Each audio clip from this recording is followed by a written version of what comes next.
저희들이 열왕기 상 말씀을 지금 쭉 이제 2달째네요. 2달째 거쳐 나가고 있는데, 사실 열왕기 상하, 역대 상하는 우리 성도들에게 그렇게 쉽사리 이렇게 읽고 싶거나 읽을 때 이게 착착착 무슨 말들이, 무슨 사건들이 이루어지는지를 이렇게 알 수 있는 그런 보편적인 글들은 아니에요. 그래서 뭐 저도 마찬가지지만 그렇게 자주 이렇게 깊숙하게 묵상하면서 들여다볼 수 있는 그런 보편적인 책들이 여러분들 대부분이 그러실 거예요. 그래서 읽어보시더라도 그냥 넘어가기 바쁘지 그 사건 하나하나가 어떻게 벌어지고 있는지를 파악하는 게 쉽지 않습니다.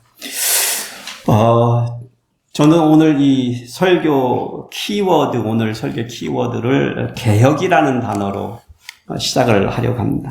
뭐 여러분 개혁이라는 단어를 들어보셨을 거예요.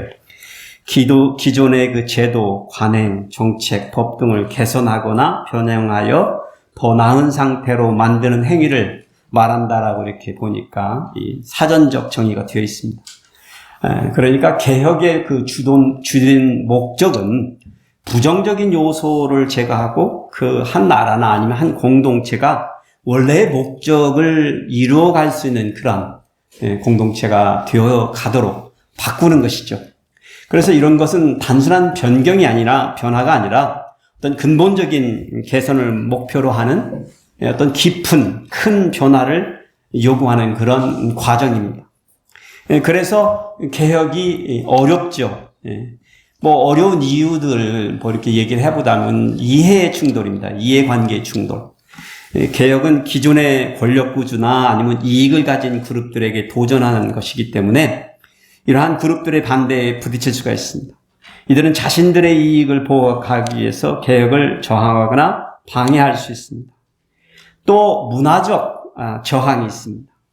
사회의 전통적 가치나 관습, 습관에 깊이 뿌리박혀 있는 경우 변화에 대한 저항이 더욱 강할 수 있습니다. 사람들은 익숙하지 않은 새로운 방식보다는 안정감을, 기존의 방식을 선호하는 경향이 있기 때문에 그렇습니다. 때로는 경제적 비용 때문이기도 합니다. 많은 개혁들은 초기에 큰 경제적 비용을 필요할 수 있기 때문이기도 합니다. 뭐 이건 말고도 여러 가지 요인들이 있지만 뭐 이걸 보더라도 개혁이 이렇게 단순하게 그냥 필요하다고 할 수 있는 그런 것은 아닙니다. 그런데 모든 공동체가 지속 가능한 성장을 하기 위해서는 개혁은 필수입니다.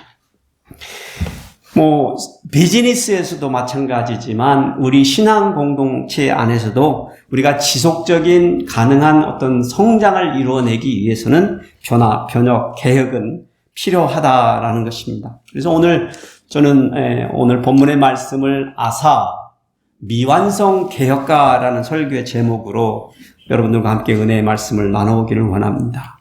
오늘 말씀을 교독을 하실 텐데 열왕기상 15장 9절에서 21절까지를 교독을 하시겠습니다. 오늘은 남녀로 단순하게 교독을 하겠습니다. 남자가 먼저 시작하겠습니다. 시작. 이스라엘의 여로보암 왕 제20년에 아사가 유다 왕이 되어 예루살렘에서 41년 동안 다스리니라. 그의 어머니의 이름은 마아가라 아비살롬의 딸이더라.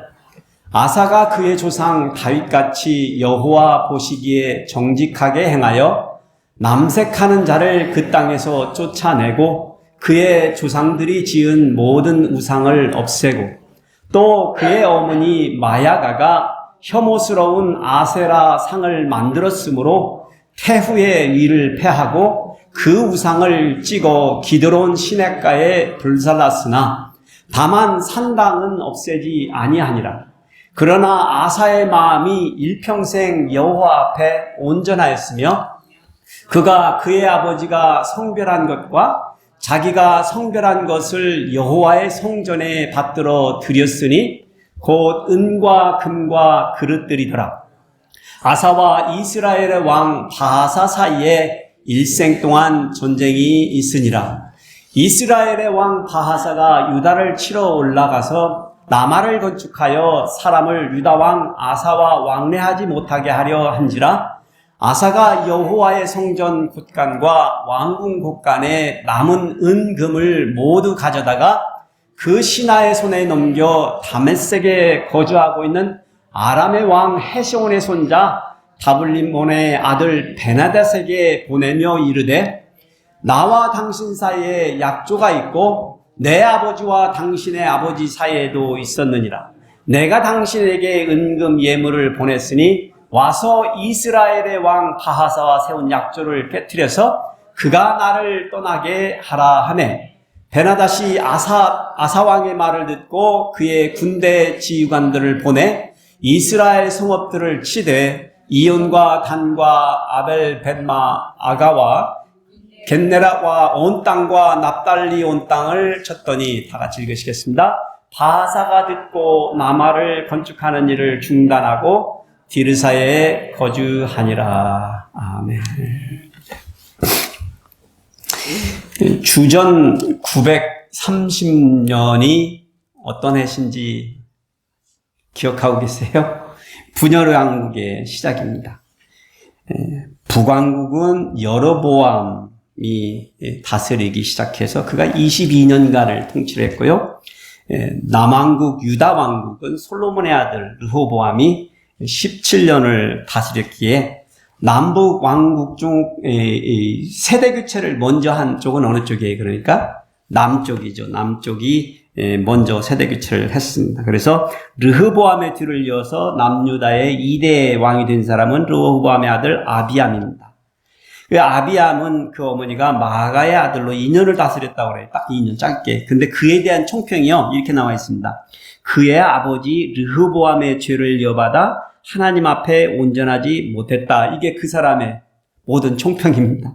아버지 닮아서 하나님 앞에 악을 행하다 그냥 갔다 이렇게 되어 있습니다. 그런데 그러함에도 하나님께서는 다윗과의 약속을 지키시기 위하여서 여러 번의 전쟁이 북과 함께 있었는데 북하고의 전쟁이 있었는데 여전히 예루살렘을 견고케 해주셨다라고 오늘 열왕기상 이 저자가 말해주고 있습니다. 아비암을 뒤를 이어서 아사가 남왕국의 3대 왕이 된 것입니다. 그때에는 북왕국은 여전히 여로보암이 1대 왕으로 지금도 치리하고 있었던 때예요. 그러니까 통치 20년째라고 했어요. 북왕국에. 자, 열왕기상을 읽으실 때 한 왕, 예를 들어서 남왕국의 왕을 얘기할 때 꼭 거론하는 게 있어요. 북왕국의 왕이 몇 년째 통치인지. 그래서 그것만 간파를 하시면 혼동이 안 와요. 아, 이게 북왕국을 말하는지 남왕국을 말하는지 여러분이 읽다가 아주 혼동스럽거든요. 근데 무슨 얘기냐면 남왕국의 왕의 통치 시기를 북왕국의 왕의 통치 시기에 비교해서 대조해서 역사를 맞춰가고 있는 거예요. 그래서 아사 왕이 남유다의 3번째 왕인데 그때는 북왕국의 왕 여로보암의 통치 20년째다라고 이렇게 말하고 있는 거예요. 예. 그런데 아사 왕은 41년을 통치했어요. 예. 그러니까 아사 왕의 통치 기간에 북왕조가 세대 교체를 이루겠죠. 예. 그런데 오늘 저는 이 왕을 특별하게 보는 이유가 있습니다. 왜냐하면 이 사람은 제가 볼 때 미완성 개혁가이기 때문이겠습니다. 오늘 저희들은 왜 이 사람이 미완성 개혁가라고 제가 부르게 됐는지를 함께 말씀을 나누어 보기를 원합니다. 첫째로 아사왕은 하나님의 말씀에 선하게 반응했습니다. 아사왕에게 선하게 반응했습니다. 제가 이 한 줄 문장으로는 굉장히 심플하게 굉장히 여러분이 읽으시기에도 그렇고 느끼기에도 그냥 굉장히 단순한 말씀인데 사실 이게 세상에서 제일로 어려운 일이죠. 예. 여러분 그 당시에 남왕국의 영적 상태가 어떻게 했었는지를 14장 22절을 보면 이렇게 써 있어요. 유다가 남유다죠. 남쪽 왕국에 여호와 보시기에 악을 행하되 그의 조상들이 행한 모든 일보다 뛰어나게 하여 그 범한 죄로 여호와를 노엽게 하였으니 이 시대의 이 상이 이렇다는 거예요. 그러니까 아사가 다스리게 된 이 남왕국에 다윗 왕조의 그 나라가 그냥 그렇게 돼버렸다는 거예요. 그들이 모든 산 위에 산당을 지었고요. 모든 푸른 나무 아래에 우상 아사라상을 세웠다라고 말해주고 있어요. 근데 이게 다가 아니에요. 오늘 보니까 그 땅에 남색하는 자들이 출현했는데 그것은 가나안 땅에 살고 있던 여러 부족들의 영향을 받아서이라는 것입니다. 여러분, 남색이라는 표현은 오늘날 현대어로 동성연애를 말하는데 남자들의 동성연애를 남색이라고 표현하죠. 그토록 혼동스럽고 이러한 시기에 그러면 아사 왕이 왜 개혁을 하기로 마음을 먹었는지가 궁금해지잖아요. 저는 오늘 말씀의 본문을 읽다 보니까 저자가 그걸 얘기를 안 해주니까 궁금한 거예요. 왜 이 왕이 갑자기, 이 아사 왕이 미완성 개혁자이기도 하지만 남북 모든 여러 왕을 다 통틀어서 분열 왕국 시대 처음으로 하나님 앞에 선한 일을 행한 왕으로 기록이 되는 거예요. 첫 번째 사람이죠. 파이니어예요. 그럼 어떤 계기가 있을 거라는 생각을 해본 거예요. 근데 오늘 본문에서는 왜 그렇게 시작을 했는지를 말을 않고 있어서 찾아보니까 그 이유가 있었습니다. 역대하 15장 8절로 건너뛰어 가보니까 이렇게 그 왕에 대한 이야기들이 좀 자세하게 나와 있어요. 아사가 같은 왕이죠. 이 말, 곧 선지자 오뎃의 예언을 듣고 마음을 강하게 하여. 누구의 말을 듣고요? 하나님의 선지자의 말을 듣고 어떻게 했다고요? 마음을 강하게 하고 개혁을 결심했다는 거예요. 그러면 여러분 궁금해지잖아요. 그럼 오뎃 선지자가 무슨 말을 했길래? 여러 가지를 했겠지만 여기 보면 역대하 15장에 나와 있는 대로 너희가 여호와와 함께하면 여호와께서 너희와 함께 하실지라. 너희가 만일 그를 찾으면 그가 너희와 만나게 되시려니와 너희가 만일 그를 버리면 그도 너희를 버리시리라 라고 이렇게 종합적으로 말씀을 해주신 거예요. 그러면서 하나님의 백성들이 참 하나님을 찾지 아니하고 참신을 찾지 아니하고, 그러니까 뭘 찾은 거예요? 그러면 우상을 찾았다는 얘기죠. 그들을 가르치는 제사장들의 말을 듣지 않았고, 그들을 가르치는 제사장들의 말을 듣지 않았고 율법을 묵상하지도 순종하지도 않았기 때문에 전쟁이 끊임없이 일어나고 있다. 백성들에게 환난과 고난이 계속해서 닥쳐오고 있었다라고 말을 해준 거예요. 하나님께서 그들의 불순종을 전쟁과 환난으로 갚으셨다라는 예언을 해준 겁니다. 그 말을 들은 왕이 결심을 한 거죠. 그 말을 들은 왕이 결심을 한 거죠. 그렇습니다. 그가 변혁하리라 결심한 것은 하나님의 말씀에 올바르게 반응할 줄 아는 사람이었기 때문에요. 제가 서론에 말씀드렸죠. 쉬운 것 같지만 사실 이것처럼 어려운 것이 세상에 없다라는 거예요. 이 말씀을 펼치면서 이 말씀을 읽으실 때, 저나 여러분이 읽으실 때 이것이 하나님이 내게 말씀하신다라는 생각을 갖기는 그렇게 쉽지 않습니다. 하나님의 은혜가 진짜 임해야 돼요. 달고 오묘한 꿀 같은 말씀의 그 기분을 여러분이 체험을 하셔야 되는데 거기까지 가기는 그렇게 쉽지가 않다는 거예요. 그래야만 여러분이 이 말씀이 살아서 운동력이 있어 내 골수를 쪼개는 데까지 가며 그 말씀이 내 속에서 하나님의 음성이 되어서 나로 하여금 개혁할 수 있게 하고 변화하게 한다는 것입니다. 그가 마음이 동하여 자신이 통치하는 나라 남유다를 하나님의 나라로 개혁하리라 바꾸리라라고 결심한 거예요.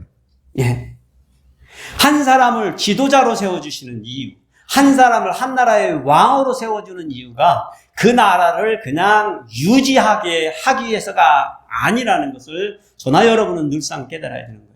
여러분이나 제가 어떤 위치에 주어지면 그 해오던 것을 답습하기 위해서 우리에게 주어지는 것이 아니라 그 공동체가 가지고 있는 본연의 목적을 이루기 위해서 그 지도자가 세워진다라는 것입니다.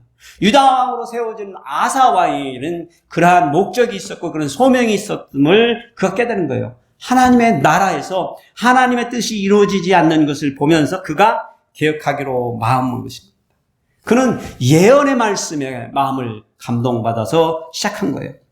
그가 말씀에 의거해서 용기를 얻고 개혁을 단행한 겁니다. 그러나 아까 서론에 말씀드렸잖아요. 어떤 상태라고요? 그야말로 개혁이 불가능한 상태입니다. 모든 산 위에 산당들이 있고 모든 푸른 나무 아래 우상들이 세워져 있고 하다못해 자기 어머니조차도 아사르상을 세우고 우상 숭배를 하고 있는 이런 지경에서 생각을 해보세요. 하나님의 율법대로 뭔가를 해보자 하는 그런 생각이 쉽지는 않다는 것입니다. 남왕국 유다를 향하여 주신 사실은 회개의 기회죠. 예언자를 통해서 말씀을 주셨다는 것은 아직도 하나님께서 그 백성들을, 그 공동체를, 그 나라를 사랑하신다는 표징입니다. 그것은 나치파와 같은 방향을, 새로운 방향을 제시해주는 하나님의 은혜입니다. 저와 여러분이 하나님의 말씀이 선포되어질 때 이게 나에게 주시는구나, 우리 교회에 주시는구나, 우리 나라에 주시는구나를 깨닫기 시작할 때 이런 생각이 들으면 그것이 오히려 우리에게 하나님의 은혜의 시간이라는 것을 바라보셔야 돼요. 이것은 하나님 우리에게 주시는 회개의 기회라는 것을 붙잡으셔야 됩니다. 그래서 우리 성도들이 오늘 배워야 할 것은요, 하나님의 능력을 과소평가하지 말아야 합니다. 하나님의 말씀이 얼마나 강력하고 깊이 있게 우리를 변화시킬 수 있는지, 우리의 혼과 영을 찌르고 쪼개어서 아프겠죠, 힘들겠죠. 그렇지만 하나님의 말씀을 듣고서는 옛날 그대로는 더 이상 살 수 없는, 그래서 변화해야겠다, 바꾸어야 되겠다, 개혁해야겠다는 생각을 갖는 데까지 밀어비춰 주신다는 거예요. 깨달아서 올바르게 이제는 하나님의 말씀으로 살아가도록 반응하는 저와 여러분이 되시기를 축복해드립니다. 두 번째는 아사왕은요, 하나님의 말씀 계명, 명령에 따라서 개혁을 정의롭게 추진했습니다. 사실 우리 많은 사람들이 하나님의 말씀의 은혜를 받고 마음에 감동을 받습니다. 목사님이 설교하시면 목사님 은혜 받았어요 하고 나가시면서 말해주시는 분들 계시잖아요. 근데 진리의 말씀이 그러는 것은 당연하잖아요. 그렇죠? 말씀의 은혜를 받는 것은 당연한데, 근데 오히려 이상한 게 있어요. 그 은혜의 말씀이 운동력이 없다는 거예요. 그 은혜의 말씀이 내 속에서 움직이지 않고 있다는 거예요. 그 은혜의 말씀이 우리의 공동체 안에서 살아서 움직이지 않고 있다는 거예요. 진리의 말씀이 그렇게 되지 않는 것이 이상한 거죠. 우리는 대부분의 우리들은요, 우리의 마음이 동하는 대로, 감동받은 대로 살아야 되는데, 살지 않는다는 거예요. 포기한다는 거예요. 현실에 부딪혀서 포기한다는 거예요. 그런데 아사왕은요, 예언자가 전하는 하나님의 말씀을 듣고 은혜를 받았잖아요. 감동을 받았잖아요. 그가 새 힘을 얻었잖아요. 그에게 주어진 리더십을 발휘해서 개혁하리라 마음먹고 결정하고 어떻게 했다고요? 그 방향으로, 개혁의 방향으로, 올바른 방향으로 하나님의 뜻대로 추진해 가기로 변혁을 꿈꿨다라는 거예요. 역대하 14장 2절 4절에요. 이렇게 증언해주고 있어요. 아사가 그의 하나님 여호와 보시기에 선과 정의를 행하여 유다 사람들에게 말하여 그 조상들의 하나님 여호와를 찾게 하며 그의 율법과 명령을 행하게 하고, 자기 자신이 선과 정의를 행할 뿐만 아니라 백성들에게도 하나님의 말씀대로 율법대로 살아야 함을 어떻게 했다고요? 강조하고 도전하고 가르쳤다라는 거예요. 분명하게 그가 정치 초년에, 정치 통치 10년에 그렇게 했다는 것을 말해주고 있어요. 그래서 평화가 온 거예요. 그가 다스릴 초년기. 아사왕이 열왕기상 15장 12절에 보면 그 땅에서 남색하는 자를 쫓아내고라는 기록이 되어 있습니다. 쫓아냈습니다. 남색하는 자들, 그 땅에서. 그런데 여러분이나 제가 잘 알다시피 레위기에 가보면 남색하는 자들은 가증한 행위다라고 성경은, 율법은, 구약 성경은 정의해주고 있고 그 가정한 것을 라이프 스타일로 고수하는 자들은 어떻게 하라고요? 죽여 마땅하다라고 율법이 정해주고 있습니다. 그런데 아사 왕은 그들을 어떻게 했다고요? 쫓아내는 것으로 변혁을 마무리를 했던 것 같습니다. 제가 생각한데 그럴 수밖에 없었던 현실이 뭐냐면 너무나 이 라이프 스타일을 고수하는 사람들이 만연해 있었다라는 거예요. 다 쳐 죽일 수가 없었던 거죠. 한두 사람이면 그냥 잡아다 놓고 그냥 광장에서 쳐 죽이는 게 유대인의 풍습이니까 그렇게 했었겠죠. 그런데 그럴 수 있는 데가 아닌 거예요. 너무나 만연해 있는 거예요. 이 장면을 보시면 소돔과 고모라가 여러분들이 벌써 탁 떠오르실 거예요. 예. 아사 왕이 시작한 변혁이 이 첫 번째가 그런 라이프 스타일을 율법에서 어긋난 라이프 스타일을 고수하는 사람들을 쫓아낸 반면에 두 번째는 그가 그의 주상들이 지은 모든 우상을 없애는 것이었습니다. 이 부분에서 행한 조치는 백성들에게 자신의 개혁의 의지를 확실히 보여주는 한 사건을 우리가 맞닥뜨리고 있는데 그것은 그의 어머니 마아가가 혐오스러운 아사레상을 만들었으므로 태우의 위를 패했다라는 거예요. 자기 어머니 태우를 뭐라고 그러죠? 그 왕후 자리에서 쫓아낸 거죠. 어머니로 인정하지 않을 뿐만 아니라 정치적으로 어떤 권력을 행사할 수 없도록 만들어버린 것이죠. 왜요? 우상 숭배자니까. 그리고 모든 나라에 역대하 14장 3절에 보니까 이방제단과 산당을 없애고 주상을 깨트리며 아사레상을 찍고라고 이 모든 일을 한 거예요. 그리고 아사 왕이 그런 개혁을 이룰 때 그의 개혁의 의지는 드러난 거죠. 그렇죠? 그가 하나님의 말씀대로 나라를 개혁하리라라고 백성들에게 선포하고 있고 진행시켜 주었던 것입니다.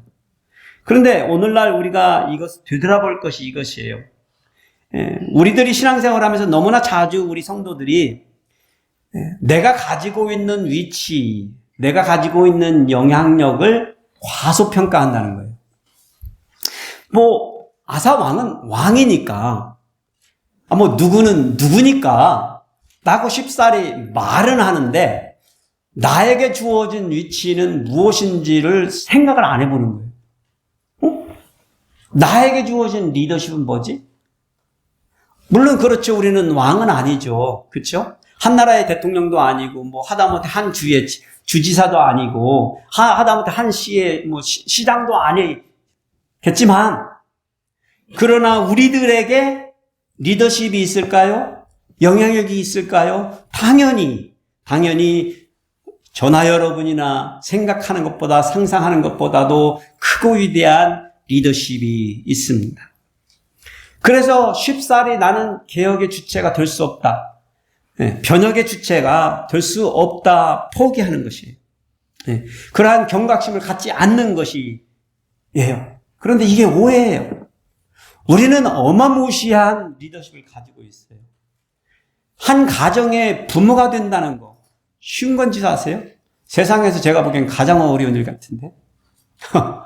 그리고 한 교회의 사역자가 된다는 거, 일을 감당하는 재직들이 된다는 거, 이거 어마무시하고 위대한 리더십입니다.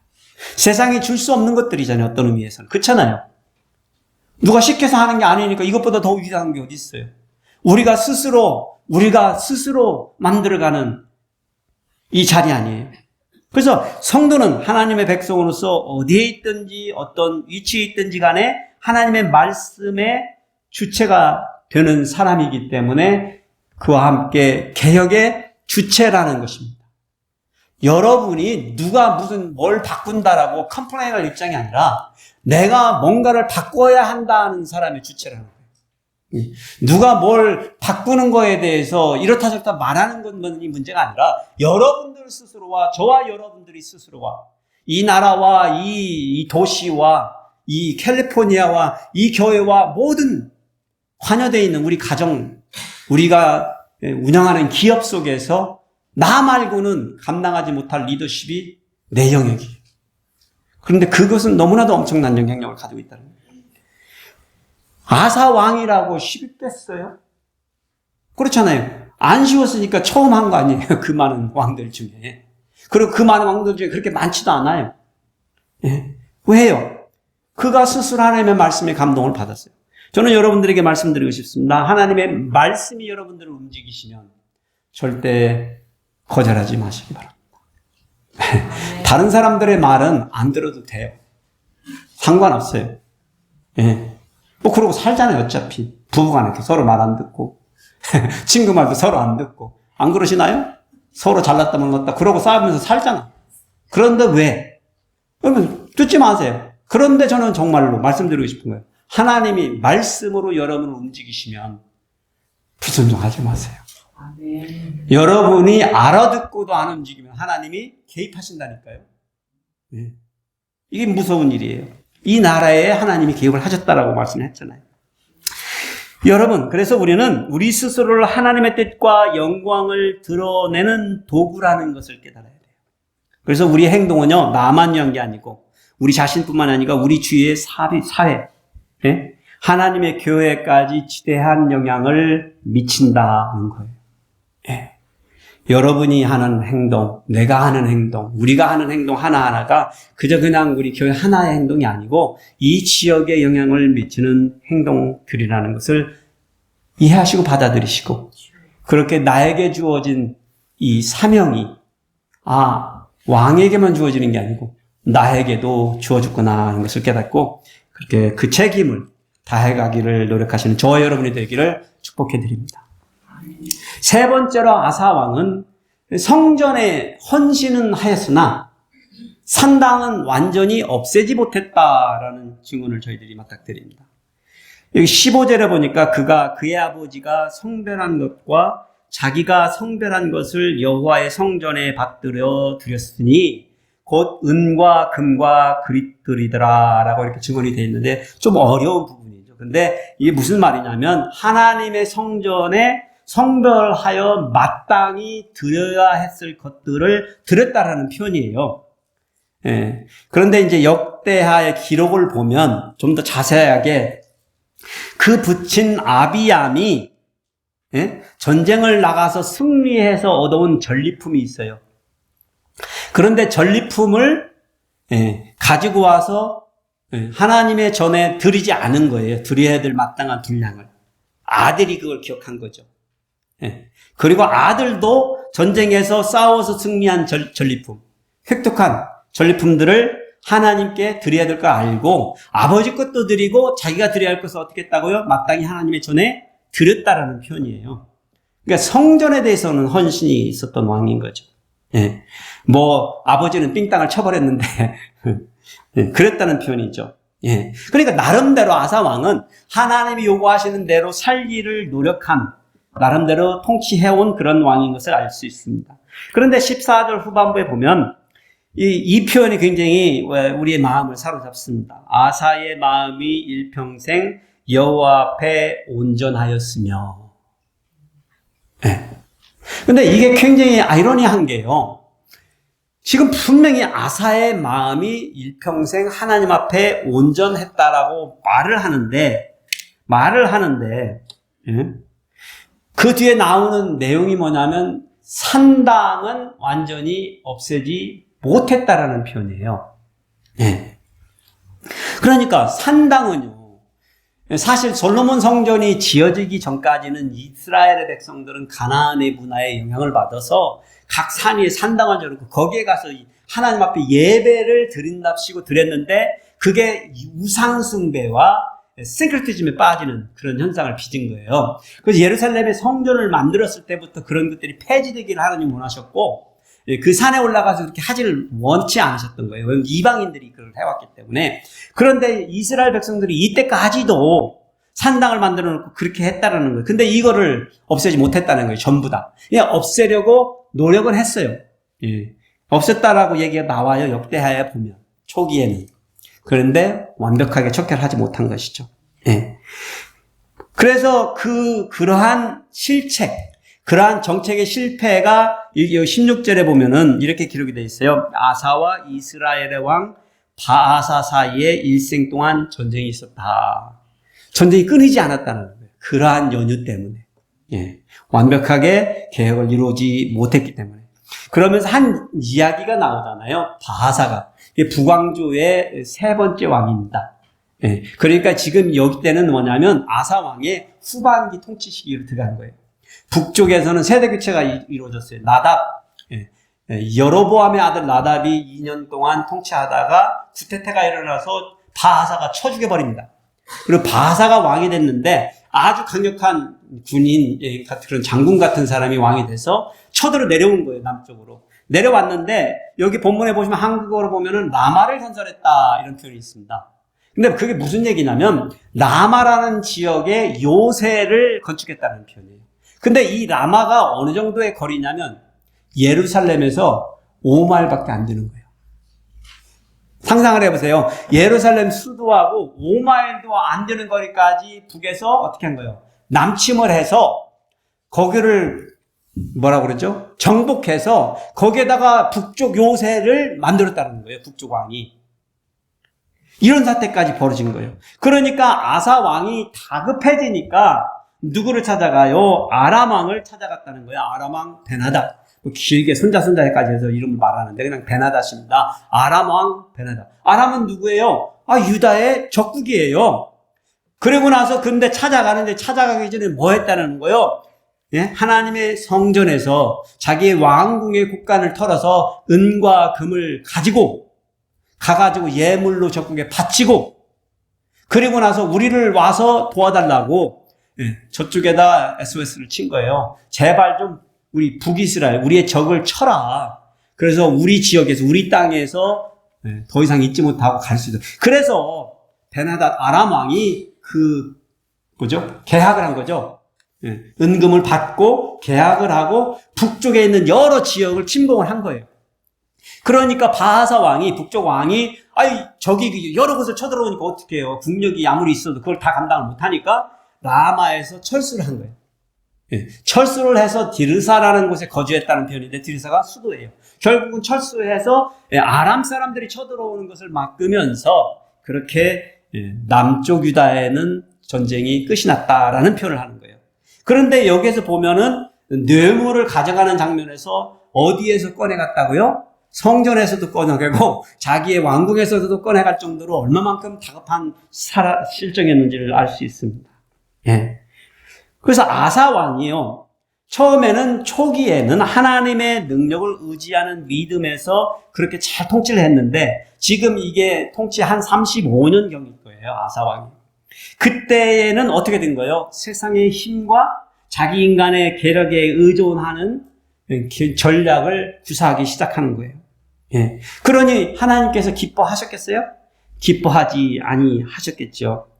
결국 그의 믿음의 부족이 결국에는 왕의 통치 그 미래의 먹구름을 가져왔다는 것입니다. 사실 우리는 이런 것들을 보면서 우리 성도들에게도 위기의 순간이 있을 때 어떻게 우리가 쉽게 반응하냐면 내가 가지고 있는 자원이나 아니면 다른 외부의 도움을 구하려고 하는 그런 마음이, 경향이 강하잖아요. 그런데 어떻게 해야 돼요? 우리는 먼저 하나님을 의지하는 것이 먼저인데 아사 왕이 이 정책을 할 때 어디에도 하나님께 의뢰했다는 말이 없어요. 어디에도 하나님의 말씀에 도전받아서 나가서 싸웠다는 말이 없어요. 그냥 단순하게 생각해서 저기 쳐들어왔으니까 끝났구나, 망했구나, 이제는 안 되겠구나. 그래서 은금을 싸그리 성전에서 빼다가, 궁굴에서 빼다가 아람 왕 저기다가 바치면서 계약을 체결을 했다는 거예요. 그게 아사 왕의 실책이죠. 이런 부분이 저로 하여금 그 아사 왕이 온전하게 행했다라는 편과 미스테리하게 맞물려서 표현되는데 이게 미스테리하다는 거예요. 어떻게 실책을 하는 자기의 주어진 킹십에서 실수하는 결정들을 내리는 왕을 그래도 그가 온전히 하나님 앞에 마음이 합했다라는 표현을 쓸 수 있는지, 이거를 우리들이 이해하는 것은 굉장히 저는 중요하다고 생각합니다. 이것이 하나님의 은혜요, 또 우리가 우리 주위에 있는 성도들을 향하여 품을 수 있는 은혜입니다. 완전한 사람 이 세상에 아무도 없기 때문에 그렇습니다. 그래서 이 마음을 이해하지 못하면 하나님이 어떻게 실수하는 자를, 실패한 자를, 잘못한 자를 은혜로 감싸주시고 그 마음을 온전히 받아주시는지를 이해하지 못하면 우리 속에 그 은혜가 있을 수 없습니다.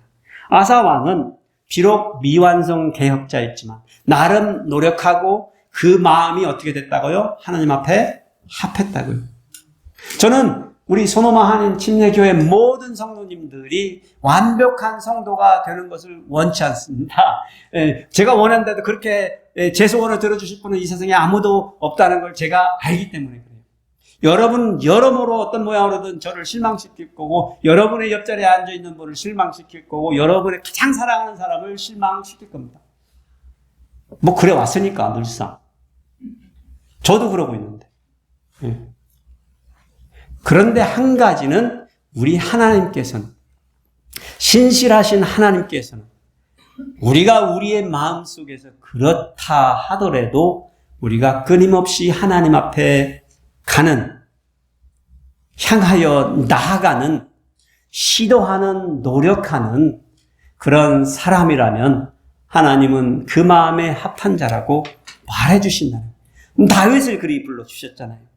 예. 아사 왕은요, 분열 왕국이 시작된 후 그들의 역사 속에서 하나님을 기쁘게 한 첫 번째 왕이었습니다. 북왕국에 20명의 왕들이 있었습니다. 멸망할 때까지. 남왕국에도 20명의 왕들이 있었습니다. 멸망할 때까지. 북왕국의 모든 20명의 왕들은요, 여로보암의 길을 쫓아갔다고 그랬습니다. 어떤 길을 간 거예요? 하나님의 길이 아닌 길을 간 사람들이에요. 모든 북왕주의 왕들은. 근데 남왕주의 20명의 왕들 중에 오직 8명의 왕만이 다윗의 길을 따라갔다라고 표현해주고 있습니다. 그리고 12명은 여로보암 같은 길을 간 거죠. 다윗의 길로 가지 않은 거죠. 어떻게 해서 이 사람은 첫 번째 개혁자가 되었을까? 비록 그는 미완성 개혁을 했지만 어떻게? 하나님의 말씀에 정직하게 반응했기 때문에, 바르게 살려고 시도했기 때문에. 바르게 살 수 있느냐 없느냐는 별 문제라니까요. 노력했느냐 시도했느냐, 그렇게 하나님 앞에 딜을 했느냐는 거예요. 여러분, 우리 주위를 한번 둘러보세요. 오늘날 우리 주위에는 뭐 산당이 없잖아요. 우상이 없잖아요. 주위를 한번 둘러보세요. 얼마나 크드레지게 늘려있는 산당들이 있는지. 주위를 한번 둘러보세요. 얼마나 모든 푸른 나무 아래 우상들이 세워져 있는지. 영적인 표현입니다. 이때와 다를 바 없는 시대를 우리가 지금 살아가고 있습니다. 남색하는 자들이요, 지금 법으로 우리가 규제받고 있을 정도까지 만연해 있습니다. 그거는 소돔과 고모라의 시대도 그렇지는 않았을 정도예요. 그렇죠? 이 시대가 제가 보기에는 개혁을 필요로 하는 시대가 아닌가 생각합니다. 그런데 우리에게는 두 가지 선택밖에 없습니다. 여로보암의 길을 따라갈 것인지, 그냥 가던 대로 갈 것인지, 아니면 다윗의 길을 따라갈 것인지. 그런데 어느 길을 선택하든지 완전한 개혁은 없을 것이라. 그러니 여러분, 오늘 우리는요, 이 하나님의 말씀에 어떻게 반응할 것인가, 그 선택이. 비록 우리는 이 큰 세상, 이 나라, 그런 것을 개혁하기 위해서 부름받은 자들은 아닐 수 있습니다. 그러나 나를 변화시켜서 나의 라이프 스타일을 바꾸어서 내게 맡겨져 있는 작은 우리의 가정, 나에게 맡겨져 있는, 내가 몸담고 있는 이 작은 교회, 우리의 평범한 기업, 회사, 이 곳에서의 자그마한 개혁의 물결은 나를 통하여서 불러올 수 있을까요? 없을까요? 있습니다. 제가 어플라이드 머티리얼 회사를 다닐 때 한 해에 캐치플레이스를 만들었는데, 변화에 적응하는 사람보다 변화를 이끌어가는 사람이 되자라는 캐치프라이즈가 있었습니다. 근데 그때 처음으로 그걸 제가 제 마음에 와서 닿는 걸 부딪혔는데, 왜냐하면 저는 사실 어린 시절부터 제가 결혼하고 이 예수님을 만나서 이 교회 생활을 하기 시작하기 전까지의 모든 삶은, 모든 것이 다 수동적이었습니다. 태어나서 제가 성장해 가면서 제가 어머니, 아버지 말을 거역해 본 적이 없어요. 학교에서 뭐 딴짓 해 본 적이 없습니다. 그렇다라고 요구하는 거 그 이상을 해본 적이 없어요. 항상 그냥 평범하게 보통이고 시키는 거 하고 그렇게 살아왔었어요.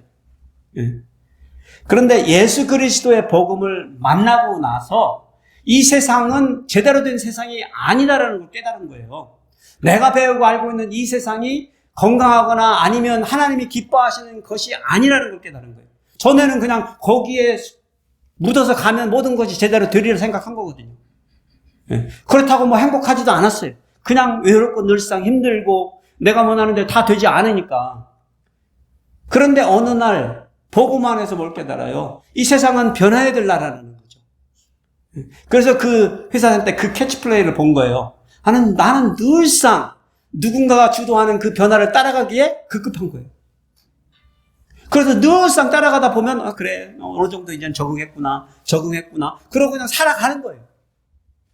잘했구나, 열심히 했구나, 성실히 했구나. 근데 어느 날 깨달은 거예요. 내가 반복만 일찍 디딘다면, 내가 누군가보다 반복만 일찍 디딘다면 끝날 때까지 나는 누군가를 항상 앞질러 가는 삶을 살 수 있구나. 똑같은 페이스인데. 이해가 되셨나 모르겠어요. 더 힘쓸 필요가 없다니까요. 그냥 반복만 먼저 뛰면 되는 거예요. 그러면 늘상 앞질러 가는 거예요. 늘상 나는 변화를, 개혁을 주도하는 사람이 되는 거예요. 어차피 간다니까요, 세월이 오면. 저를 이 늙음하게 만나신 많은 분들은 제 성격이 원래 그런 놈인 줄 알고 하시고. 그렇지 않습니다. 저는 제일 편한 자세가 그냥 소파에 누워서 TV 보는 거예요. 아무것도 안 하고. 있는 대로, 그저 그대로. 제일 편한 사람. 시비도 걸지 말고, 하기도 싫고, 흡족하기도 싫고. 그냥 그게 제일 편한 삶이에요. 그런데 행복하지가 않은 거잖아요. 문제는. 언제 행복해요? 내가 뭔가를 시도했을 때. 더 나아진 세상을 내 손으로 봤을 때. 그렇잖아요. 늘상 누가 만들어 놓은 세상이 좋아 보이는 건 내가 만든 세상이 좋아지는 것을 볼 때 행복해지더라니까요. 개혁을 왜 한다고요? 하나님의 뜻에 맞추어지는 삶을 살다 보면 하나님이 기뻐하시는 걸 느끼고 내가 스스로 기뻐지는 것을 경험하기 때문에 그렇습니다. 저는 우리 소노마 한인 침례교회 성도님들이 개혁의 물결에 휩쓸리는 것을 바라는 게 아니라 여러분 스스로가 개혁자가 되어서 여러분의 가정에서부터, 여러분의 삶에서부터, 여러분의 기업에서부터 그렇게 개혁을 만들어 가시는, 그래서 다른 사람들이 그것을 바라보고 함께 기쁨을 누릴 수 있는 그런 성도님들이 되시기를 축복해 드립니다.